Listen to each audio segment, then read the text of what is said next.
Morning. आजचं आमचं जे मॉडेल आहे ते सन फॉलोवर आहे. याला सन ट्रॅकर पण म्हणतात.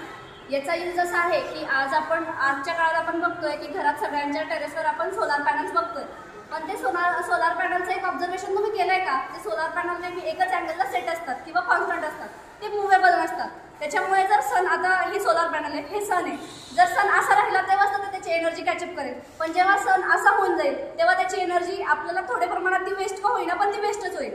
पण हे जे आमचं सोलार पॅनल आहे, हे जसं सन मूव्ह होतो तसं हे पण मूव्ह होत जाईल.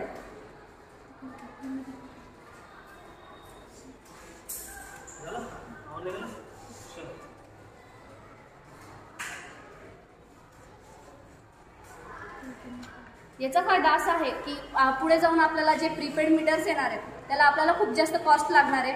आणि प्रीपेड मीटर्सला आपण त्यांना पैसे देऊन ते आपल्याला एनर्जी देण्यापेक्षा हे आपल्याला कमी कॉस्ट ऑफ कल्टिवेशनमध्ये खूप जास्त इफेक्टिव्ह देणार आहे.